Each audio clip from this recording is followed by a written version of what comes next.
Hello everyone, Charles Watts here, the Arsenal correspondent at Goal, joining you on Monday, Bank Holiday Monday over here in the UK. Of course, it is the funeral of Her Majesty the Queen, and wherever you're watching this around the world, I'm sure you'll probably be seeing that beamed all over your TV screens as well. But I wanted to spend this morning of this very sad day over here in the UK talking about what was a very good day yesterday for Arsenal. Now, I did do my video from my car on the way back from the Brentford game yesterday, including all my player ratings. If you haven't seen that yet, then go and check it out. It was the last video I uploaded before this one. But I just wanted to talk a little bit more in depth about what we saw yesterday, some of the good performances, and just how this new look Arsenal is shaping up and the impressive nature of it. I thought, as I said yesterday, I thought that was the best, most controlled performance of the season we've seen from Arsenal. They've been very good at times throughout the season. You've won 6 games out of 7 in the Premier League. Of course they've been good, but what I liked about yesterday was just the control throughout. From the moment they went in front from Saliba's header, they just dominated that game. They didn't give Brentford a kick.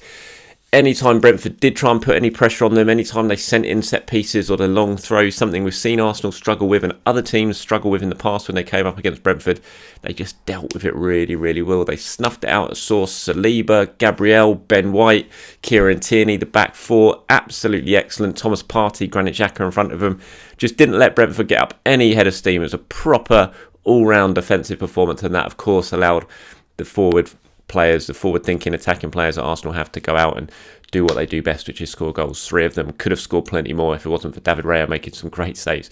2 of those saves, it was such a shame he actually saved them. The one from Jesus, which kept out of his legs, and the one from Saka, which he kept out with that diving save, just would have been 2 fabulous team goals. And it was a shame he saved them, because they're sort of goals you'd watch over and over again.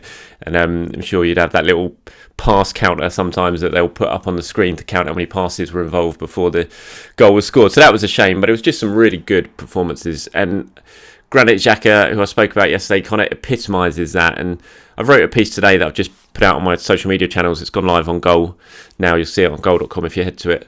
Or like I said, you can find the link on my social channels. And it's just about Granit and almost how his form this season, his renaissance this season, kind of symbolises the new look Arsenal that we're seeing in 2022-23. It's he's just been fantastic. And this was the season, I make no bones about it, I thought this summer, at the start of the summer, I thought this might well be the season we see Granit sort of ushered out of things. Certainly ushered out at the starting 11. I thought he might even be sold. He wasn't. He stuck around. But then I thought Arsenal probably end up signing a midfielder more suited to that more advanced role that we saw him playing in towards the end of last season. And then Granit might end up being more of a bit part player. But it's been anything but. Arsenal didn't sign another midfielder. They stuck with Granit playing in that more advanced role, and he's just the freedom. He's just revelling in the freedom he's got. And another assist yesterday. That's 3 in the Premier League now. Only Bukayo Saka, who's got 4, has more than him in the Arsenal squad. Scored as well, obviously in the win against Leicester. I think he's created 22 chances, which I think only 2 more players have created more than that in the Arsenal squad this season. And he just sums up the way he's playing, the freedom he's playing with. It just sums up how Arsenal have changed, I think. And there was a big moment for Granit at the end of that game yesterday when he went over to the away fans, and they were all singing his name. We heard it briefly in the match against Bournemouth earlier on in the season, but this one was even louder. It was at the end of the game. Granit was standing right in front of them, applauding them, and it was a big moment because, let's face it, Granit Xhaka's time at Arsenal has been a tumultuous one. And that game at Bournemouth was pretty much the first time I'd ever heard his name chanted. But yesterday was the loudest I've ever heard it chanted. And you could see how emotional he was. He put out the message on Arsenal's Twitter account afterwards saying it was a special day for him.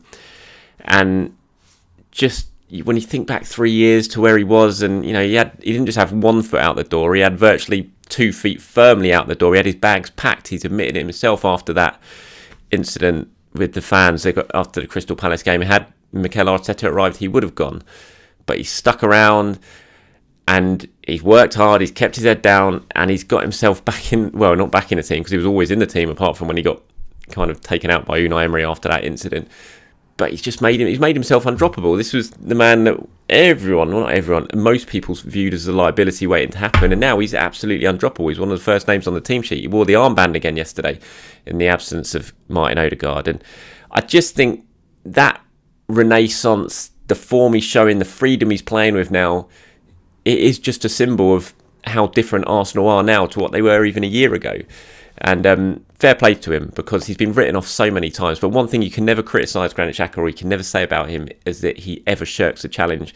He always faces things up, looks him right in the eye, and refuses to back down to any sort of challenge. And he's done that this has been the hardest challenge of all. Coming back from what happened 3 years ago, everyone had wrote him off. No one gave him a chance of making, going on and sort of sticking out an Arsenal career. And now look at him. 3 years later, he's having his name sung by the Arsenal fans. He's wearing the armband again. Whatever your views on that, and he's undroppable. And I just think, like I said, he's a symbol of this new look Arsenal side. Elsewhere, plenty of good performances yesterday. One concern is Gabriel Jesus. Now, he's got 4 bookings, so he's 1 booking away from a suspension. 4 bookings in 7 games for Gabriel Jesus. That is not ideal, because he's so important. And, once he gets his 5th booking, that's going to be a 2-game ban, I think it is. Or is it? No, it might just be a 1-game ban, sorry. It is a 1-game ban that he's going to miss. And it's going to be costly for Arsenal, because they need Gabriel Jesus. He's absolutely transformed the way Arsenal attack. And it's going to be a big opportunity for Eddie Nketiah, who has looked very bright every single time he's come on. And obviously when he started in the Europa League, he scored. So it's going to be an opportunity for Eddie. But, you don't want Gabriel Jesus picking up a yellow card at pretty much, I don't know, must be 1 every 120 minutes or so he's averaging now in the Premier League. And so that's a little bit of a worry. But if that's the only worry Arsenal really have at the moment, then it kind of shows how smoothly things are going. He got another booking though yesterday, Gabriel Jesus, but what a player. How good was he again yesterday? Brilliant header for the goal. Really unlucky not to get 2 or 3. David Raya pulled out a couple of excellent saves from him. And I just love watching him play. Absolutely love watching him play. He must be so horrible to defend against. Just does not stop working, does not stop pressing. And he just rubs off on his teammates as well. You can see his quality just rubs off on them, and he just makes them better players. And he's just had such an important impact on this Arsenal team in the opening 7 games of this season. And I think we all looked at the fixture list when it came out and thought, it's not the worst start to the season this for Arsenal, but you still got to win these games. And these are games that Arsenal don't usually win. Crystal Palace away, Arsenal terrible recently. Brentford away last season, absolutely hammered. They go. Although, yes, on paper, always look at games like this and think, they should win that. How often do they do it? And it's the same with any other team, not just Arsenal. Look who else has dropped points against these sort of teams this season. It's just Arsenal who are winning pretty much every game. And I still look back at that Man United game and think, yes, they lost it, but that was a game Arsenal should and really could have won. They were a better team that day. That's why I came home from that United game. I wasn't too despondent. It wasn't like the usual trips to Old Trafford where Arsenal are dreadful and just stink the place out and get beaten comfortably. It was completely different in that game at Old Trafford, and that's why I just wasn't too disappointed with it when I came away from it. But I do feel like yesterday was massive, because they had to bounce back from that defeat. Couldn't afford to go back-to-back losses in the Premier League, especially with the Tottenham game coming up after the international break. So they had to respond. And to do that in the manner that they did was really, really positive.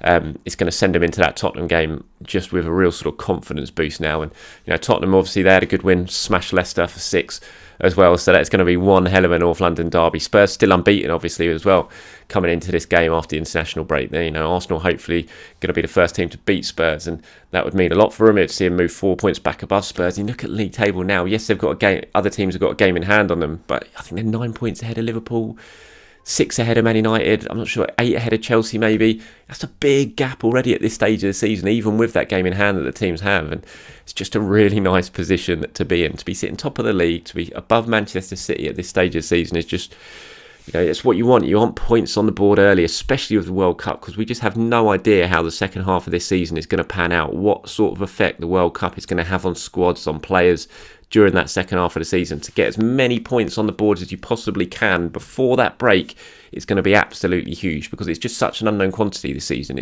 We've never experienced it before. No team has. And if you get points on the board early, like Arsenal have done and are doing, I just think that's going to be so beneficial ahead of the second half of the next season, this season, going into the sort of unknown territory that everyone is because of the World Cup. Okay, injury-wise, obviously no Martin Odegaard yesterday. He missed out with a calf problem. Zinchenko was also out with a calf problem. Both of those picked up. Well, actually, I was going to say both of those picked up in training. Zinchenko's was, but Odegaard, from my understanding, has been playing with this issue for a while, for a few games. He's been feeling it and he's been getting through them. And that's why he was training this week as well. He trained on Saturday, the day before the game. But again, during that session, he felt that issue, and Arsenal just at that point sort of looked at it, got together and felt, you know what, it's not worth him playing on Sunday. Let's give it a little bit of extra rest, get him through the international break and try and make sure he's all right for the Tottenham game. So from my understanding is that Arsenal are pretty hopeful that after the international break for that Spurs game, Zinchenko and Odegaard will be available. They're not believed to be really serious or worrying injuries. It was just a case of looking at it and thinking, you know what, let's give them a little bit of a break, get them off of that Brentford game, get them into the international break where they're going to have a couple more weeks off and try and get them fit for that Spurs game. So from what I've been told, it's positive news on those two, and they should be available for Spurs. But obviously, we've still got 2 weeks to go, and who knows how their body's going to react in the sort of days coming up. But fingers crossed, it's not anything too serious when it comes to those two. William Saliba as well. I think he's an interesting one to keep an eye on during this international break. He's been called up by France, obviously, for their matches coming up during this international break. But again, I believe he's been carrying some sort of problem for the last few weeks, not really been able to train that often as well, which puts yesterday's performance into even better context, really, because what a performance that was. He was absolutely brilliant, William Saliba, yesterday. Colossal defensive display, and scored as well, obviously. And he's been doing that all with very little training in the last sort of 10 days or so, from what I believe. I wouldn't be surprised if he ends up not linking up with France during the international break. We'll have to wait and see that. And if I'm right in that, I'm sure that will be announced in the next day or so, or 2 days. And even if he does go over with them, I wouldn't be surprised again if maybe he sits out the first game and perhaps comes back gets a little bit of a run out for the second game, because I just don't believe he's 100% at the moment, and he has been carrying some sort of issue, and Arsenal will be in contact and discussing everything with these national teams. Thomas Partey as well. I think he probably will go over to Ghana. He got through yesterday's game, or he got 70 minutes or whatever it was under his belt. Personally, I think it would be a lot wiser if he stayed in London, just had 2 weeks off now to get ready for the Spurs game, didn't go flying off around the world when he's just come back from an injury. But he's obviously clearly a very important player for Ghana. And so I think conversations are going to be had. Mikel Arteta was speaking about that last week as well, about sort of managing between the two, between the country and the club, and working out exactly how to manage Partey's workload to make sure he's in the fittest sort of place possible for club and country, with the World Cup coming up as well. So, but I do think Saliba might well be one to keep an eye on. It wouldn't surprise me if he stays back, or like I said, if he does go, that he might only play one game and his workload is managed by France. But as I said, what a performance from Saliba yesterday. So many good performances though. Gabriel I thought was great. He clearly wasn't 100% fit either. Gabriel, he was nursing a problem. We saw that. I think he struggled even in the warm-up at Brentford yesterday. You could see he was struggling with something. He went down in the first half, carried on. But between them, Saliba and Gabriel did not give Ivan Toney a kick. You could see how frustrated Toney was getting during the second half. Clearly a big moment for him after being called up by England. He would have loved to have scored a goal on TV going into that World Cup, into his first England squad.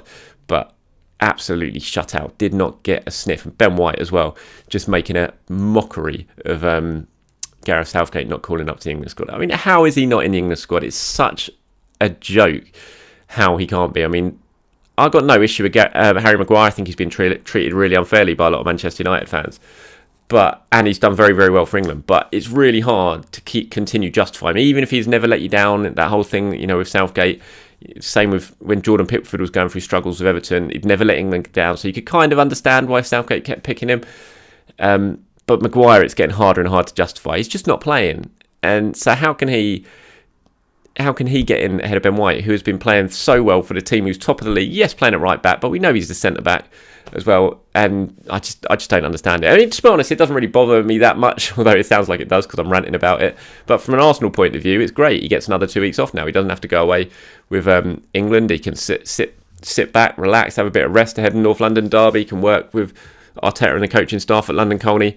And so for Arsenal, it's a positive, I'm sure. But just from White, I feel a bit sorry for him, because he should be in the England squad. There's absolutely no doubt about it. I just don't understand Gareth Southgate's thinking. But hey, it's not my job to pick the England squad. I wish it was, but it's not.